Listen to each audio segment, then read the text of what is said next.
ओम शांति। आज बाप दादा ने अपने सभी बच्चों को लवली और लक्की बच्चों के रूप में देखा। बाबा कहते, आप ब्राह्मण आत्माओं का भाग्य इतना ऊंचा है जो किसी भी पदमपति, किसी नेता, किसी महात्मा का भी भाग्य इतना ऊंचा नहीं है जितना कि आप ब्राह्मण आत्माओं का है। बाबा कहते, ये गीत सदा मन में अनहद नाद की तरह बजता रहे। वहाँ मेरा भाग्य, वहाँ भाग्य विधाता बाप।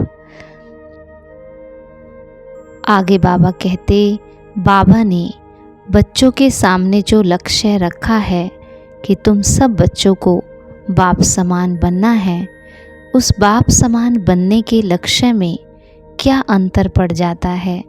उसमें बाबा ने 3 बातें देखी। एक है सोचना, दूसरा है बोलना और तीसरा है कर्म में लाना। बाबा कहते, सोचने और बोलने में तो सब समान है, पर प्रैक्टिकल लाने में अंतर पड़ जाता है। फिर बाबा ने कहा, जैसे द्वापर युग के संस्कार ना चाहते हुए भी कर्म में आ जाते हैं, इतने पक्के हो गए हैं, ऐसे अब अपने अनादि और आदि संस्कारों को इमर्ज कर उनको पक्का करो। हर गुण, हर शक्ति को कूट कूट करके संस्कार बनाओ। फिर बाबा ने अपने सभी बच्चों से एक वायदा किया। बाबा कहते, बाबा सभी बच्चों से वायदा करता है कि दिल से अगर एक बार भी मेरा बाबा बोल दिया, फिर भले बीच बीच में भूल जाते हो, लेकिन एक बार भी बोल दिया मेरा बाबा, तो बाबा कहते, जो भी हो, जैसे भी हो, तुम मेरे हो। सबको साथ तो घर चलना ही है, लेकिन बाबा कहते, बराती बनकर के नहीं चलना, सजनी बनकर के चलना है। फिर बाबा ने हम सभी बच्चों के रिजल्ट देखते हुए कहा कि सभी बच्चे पवित्रता में तो पास है। लगभग 75% बच्चे पवित्रता के धारणा में पास हैं, लेकिन बाबा कहते, अब क्रोध के सब्जेक्ट में भी पास होना है। बाबा कहते, क्रोध ज्ञानी तू आत्मा के लिए महाशत्रु है, क्योंकि क्रोध अनेक आत्माओं के संबंध संपर्क में आने से प्रसिद्ध हो जाता है, और क्रोध को देख करके बाप के नाम की बहुत ग्लानि होती है। बाबा कहते, क्रोध को विदाई दे दी तो लोभ और इच्छा ये सब विदाई ले लेंगे। फिर लास्ट में बाबा कहते, याद और सेवा का बैलेंस रखने से ही सर्व की दुआएं मिलती है।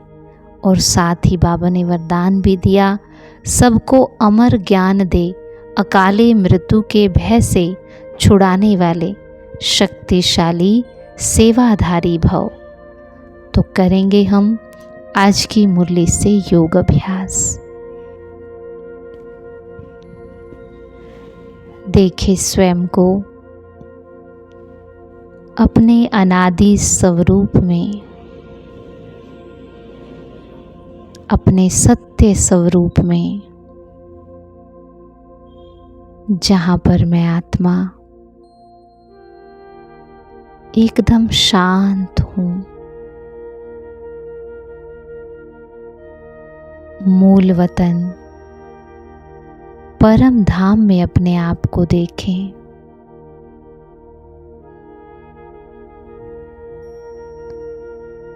इस घर में मैं आत्मा कितने आराम से, बिना किसी हलचल के, एकदम बीज रूप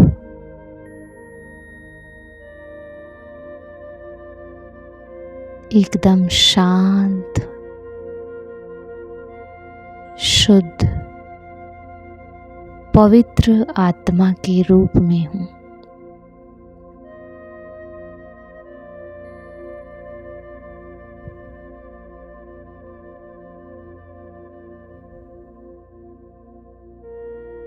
मेरा ये स्वरूप बेदाग डायमंड की तरह है, जहाँ पर मुझ पे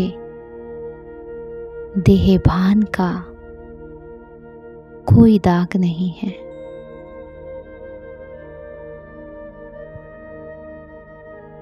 देहभान के किसी भी संस्कार का, स्वभाव का कोई प्रभाव नहीं है। मैं एकदम न्यारी प्यारी आत्मा हूँ।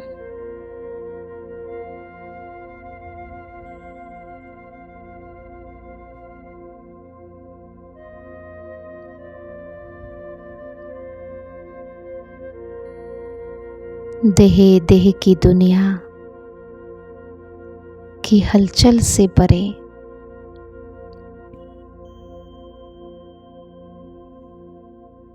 मेरा ये दिव्य अलौकिक स्वरूप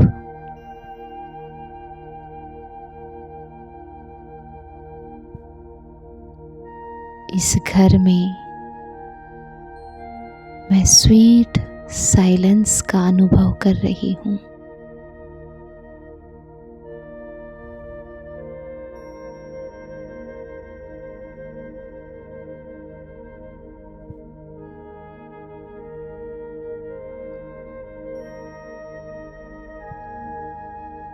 यहाँ पर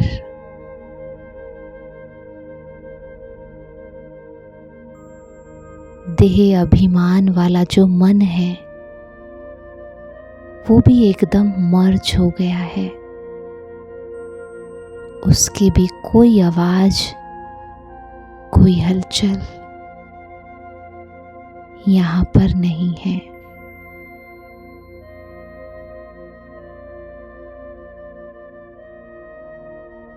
कितने आराम और शांति का अनुभव मैं अपने इस घर में कर रही हूँ।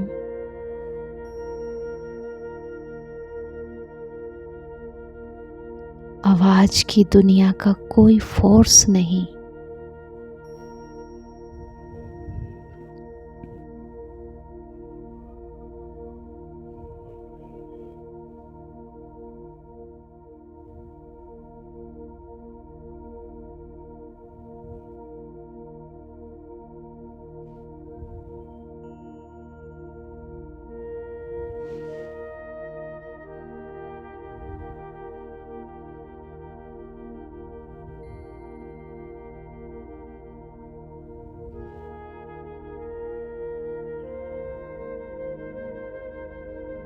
और अपने इसी स्वरूप में जब मैं धरती पर पहली बार जाती हूँ, शरीर का आधार लेती हूँ, नई सतयुगी दुनिया में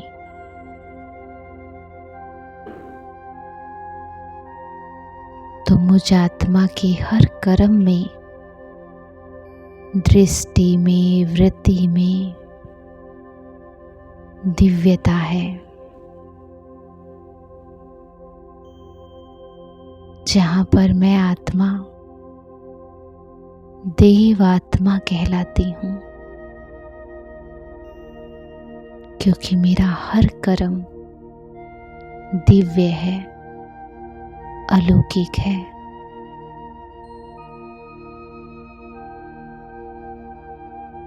अभी तक मुझ आत्मा पर देहभान की मैल नहीं चढ़ी है। यहाँ पर मैं कर्म करते हुए भी देह के भान से न्यारी हूँ।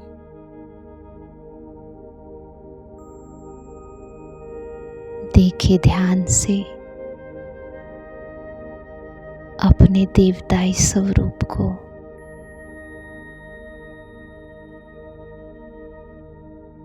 सब कुछ करते हुए भी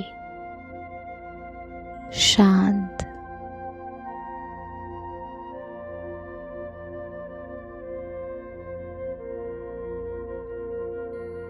संतुष्ट, खुशनुमा जीवन।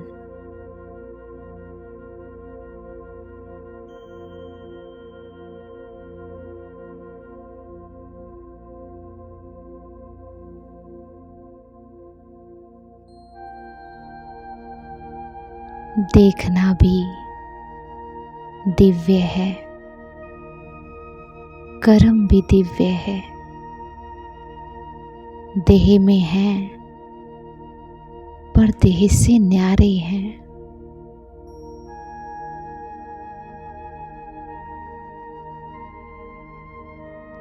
ये मुझ आत्मा के असली संस्कार हैं, दिव्य और अलौकिक।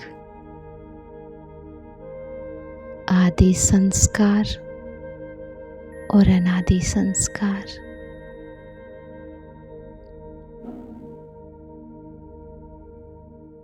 आज दिन भर कर्म करते हुए रावण के संस्कार भले इमर्ज भी हों, लेकिन याद रहे कि वो मेरे नहीं, वो पराई हैं और पराई चीज को यूज नहीं किया जाता, उनको अवॉइड किया जाता है। तो रावण के किसी भी संस्कार में कोई इंटरेस्ट नहीं लेना, उनसे न्यारा और प्यारा बनकर रहना है। दिन भर अपने अनादि और आदि संस्कारों को ही इमर्ज करना है, उन्हीं के स्वरूप में रहना है। इन्हीं संस्कारों को पक्का करना है।